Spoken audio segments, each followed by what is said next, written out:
अस्सलाम वालेकुम क्लास। उम्मीद करती हूँ आप सब खैरियत से होंगे।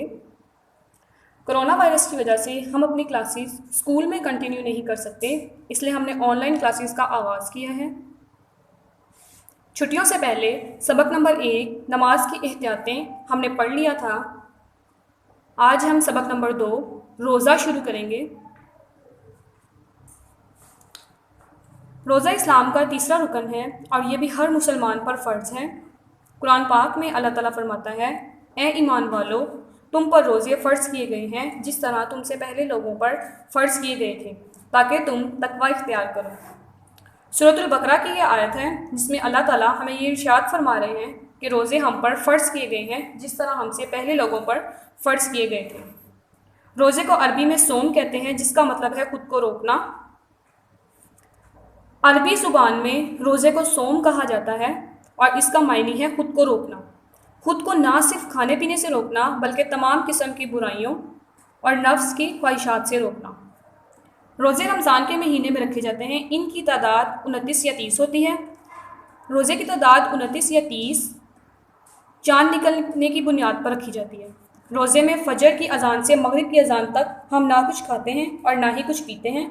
इसके अलावा खुद को हर किस्म की बुराई से बचाना भी बहुत ज़रूरी है, वरना रोज़ा रखने का कोई फ़ायदा नहीं। यानी कि अगर आप रोज़ा रख लेते हैं लेकिन झूठ बोल रहे हैं, वालिदैन की नाफरमानी कर रहे हैं, तो फिर रोज़े का कोई फ़ायदा नहीं। रोज़ा रख के हर किस्म की बुराई से बचना भी ज़रूरी है। रमज़ान का महीना बड़ी बरकतों और रहमतों वाला महीना है। अल्लाह ताला फरमाता है कि बस तुम में से जो शख्स इस महीने को पाले वह ज़रूर पूरे रोज़े रखे, लेकिन तुम में से जो शख्स बीमार हो या सफ़र में हो तो वो और दिनों में गिनती पूरी कर ले। ये भी सूरतुल बकरा की आयत है। इसमें अल्लाह ताला ने इरशाद फरमाया है, जिसका मफ़हूम ये है कि अगर तुम लोगों में से कोई शख्स रमज़ान के महीने को पाले तो उसमें ज़रूर रोज़े रखे। यानी कि बग़ैर किसी उज़र के या बग़ैर किसी शरई उज़र के रोज़े छोड़ना बहुत सख्त गुनाह है। तुम में से जो शख्स बीमार हो या सफ़र में हो, यानी कि अगर कोई शख्स इतना बीमार है कि वो रोज़ा बर्दाश्त नहीं कर सकता या सफ़र में है, तो उसको भी रोज़े की माफ़ी नहीं है, बल्कि वो और दिनों में जब वो तंदुरुस्त हो या जब वो सफ़र में ना हो तब वो उन दिनों की गिनती पूरी कर ले, यानी कि तब वो क़ज़ा रोज़े रखे। इस आयत में ये भी मालूम हुआ कि ऐसा बीमार शख्स जिसकी तबीयत रोज़ा रखने से बिगड़ जाए या जो शख्स सफ़र में हो तो वो रोज़ा ना रखे, लेकिन इन रोज़ों को बाद में ज़रूर रखे। ये अल्लाह ताला की तरफ से हम पर बड़ी आसानी कर दी गई है। रोज़ा रखने के लिए फ़जर की अज़ान से पहले हम कुछ ना कुछ खाते हैं, जिसको सहरी कहते हैं। फ़जर की अज़ान से कुछ देर पहले सहरी का वक्त ख़त्म हो जाता है। सहरी खाना सुन्नत है। सहरी खा कर रोज़ा रखने की दुआ पढ़ी जाती है, यानी कि रोज़ा रखने के लिए सहरी खाना सुन्नत है। अगर आप रोज़ा रख रहे हैं और आप सहरी खाते हैं तो आप सहरी का भी आपको सवाब मिलेगा। दुआ ये है, वबिसौमी गदिन नवैतु मिन शहरी रमज़ान, मैंने कल के रमज़ान के रोज़े की नीयत की। फिर हम रोज़ा रखकर सारा दिन भूख प्यास बर्दाश्त करते हैं, नमाज़ों की पाबंदी करते हैं और हर बुरी बात से बचते हैं, जैसे लड़ना, झगड़ना, गाली देना, झूठ बोलना वगैरह, ताकि अल्लाह ताला हमसे खुश हो जाए। मगरिब की अज़ान सुनकर हम रोज़ा खोलते हैं, इसे इफ्तार कहते हैं।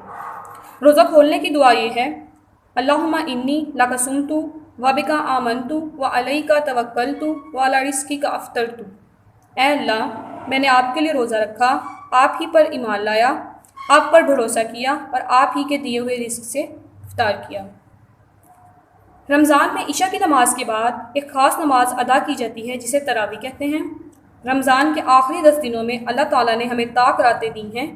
इनमें से कोई एक रात शब कदर होती है, यानी कि रमज़ान में इशा के बाद हम तरावी की नमाज अदा करते हैं।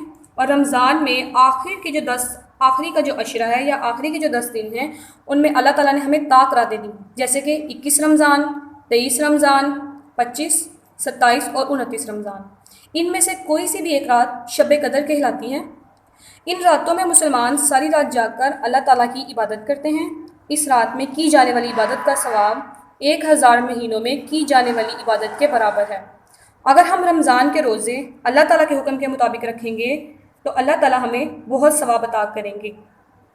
उसके बाद आप देखें, क्या आपको मालूम है हदीस नबी सल्लल्लाहु अलैहि वसल्लम है, जिसने रोज़ेदार का रोज़ा खुलवाया तो उसको रोज़ेदार जैसा अजर। اس حدیث نبوی صلی اللہ علیہ وآلہ وبارک وسلم کا مطلب ہے کہ اگر کوئی شخص روزہ نہیں رکھ سکتا اور وہ کسی روزے دار کا روزہ کھلواتا ہے تو اس کو بھی روزے دار جتنا ہی اجر ملے گا۔ کیا آپ کو معلوم ہے حدیث نبوی صلی اللہ علیہ وآلہ وبارک وسلم ہے افطار کے وقت کی جانے والی دعا قبول ہوتی ہے۔ حدیث نبوی صلی اللہ علیہ وآلہ وبارک وسلم ہے کہ اللہ تعالیٰ فرماتا ہے روزہ میرے لیے ہے اور میں ہی اس کا اجر دوں گا۔ یہ ترمذی شریف کی حدیث مبارکہ ہے۔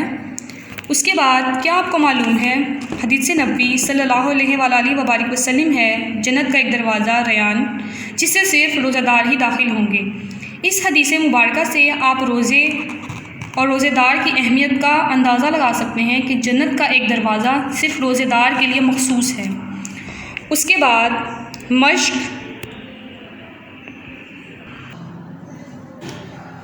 جی کلاس اب بورڈ کی طرف دیکھیں۔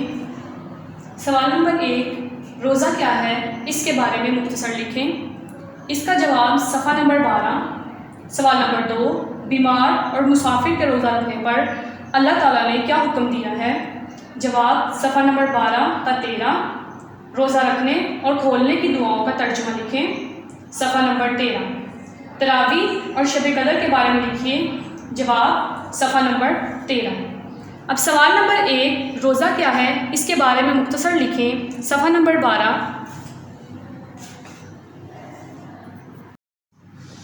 سوال نمبر 1 جواب صفحہ نمبر 12۔ روزہ اسلام کا تیسرا رکن ہے اور یہ بھی ہر مسلمان پر فرض ہے یہاں سے لے کر ورنہ روزہ رکھنے کا کوئی فائدہ نہیں۔ یہاں تک سوال نمبر 1 جیسا کہ بک پہ آپ کو واضح طور پر نشان نظر آ رہے ہیں۔ سوال نمبر 1 روزہ اسلام کا تیسرا رکن سے لے کر روزہ رکھنے کا کوئی فائدہ نہیں تک۔ سوال نمبر 2 بیمار اور مسافر کے روزہ رکھنے پر اللہ تعالیٰ نے کیا حکم دیا ہے؟ جواب صفحہ نمبر 12 تا 13۔ جواب نمبر 2 اللہ تعالیٰ فرماتا ہے کہ بس تم میں سے جو شخص اس مہینے کو پالے وہ ضرور پورے روزے رکھے، لیکن تم میں سے جو شخص بیمار ہو یا سفر میں ہو تو وہ اور دنوں میں گنتی پوری کر لے۔ اس آیت سے یہ بھی معلوم ہوا کہ ایسا بیمار شخص جس کی طبیعت روزہ رکھنے سے بگڑ جائے یا جو شخص سفر میں ہو تو وہ روزہ نہ رکھے لیکن ان روزوں کو بعد میں ضرور رکھے۔ یہ آپ کا سوال نمبر 2 کا جواب ہے۔ نشان آپ کو اوپر نظر آ رہے ہیں۔ سوال نمبر 3 روزہ رکھنے اور کھولنے کی دعاؤں کا ترجمہ لکھیں۔ جواب صفحہ نمبر 13۔ صفحہ نمبر 13 روزہ رکھنے کی دعا یہ ہے۔ اس میں آپ نے آیت نہیں لکھنی، ترجمہ لکھنا ہے۔ میں نے کل کے رمضان کے روزے کی نیت کی۔ پھر آپ نے لکھنا ہے روزہ کھولنے کی دعا، اے اللہ میں نے آپ کے لیے روزہ رکھا، آپ ہی پر ایمان لائی، آپ پر بھروسہ کیا اور آپ ہی کے دیے ہوئے رزق سے افطار کیا۔ یہ آپ کے سوال نمبر 3 کا جواب ہے۔ سوال نمبر 4 تراویح اور شب قدر کے بارے میں لکھیے۔ جواب صفحہ نمبر 13۔ صفحہ نمبر 13 آپ نے ہیڈنگ لکھنی ہے تراویح۔ رمضان میں عشاء کی نماز کے بعد ایک خاص نماز ادا کی جاتی ہے جسے تراویح کہتے ہیں۔ اس کے بعد آپ نے ہیڈنگ لکھنی ہے شب قدر۔ رمضان کے آخری 10 دنوں میں اللہ تعالیٰ نے ہمیں طاق راتیں دی ہیں، ان میں سے کوئی ایک رات شب قدر ہوتی ہے۔ ان راتوں میں مسلمان ساری رات جاگ کر اللہ تعالیٰ کی عبادت کرتے ہیں۔ اس رات میں کی جانے والی عبادت کا ثواب 1000 مہینوں میں کی جانے والی عبادت کے برابر ہے۔ یہاں تک سوال نمبر 4 کا جواب آپ لوگوں کو نظر آ رہا ہے۔ یہ 4 مشق کے سوالات آج لیکچر نمبر 1 میں ہم نے کیے ہیں۔ ان کو اپنی کاپیز پہ صاف ستھری رائٹنگ میں لکھیں اور یاد بھی کریں۔ ہمارا آج کا لیکچر نمبر 1 یہیں تک تھا۔ خدا حافظ۔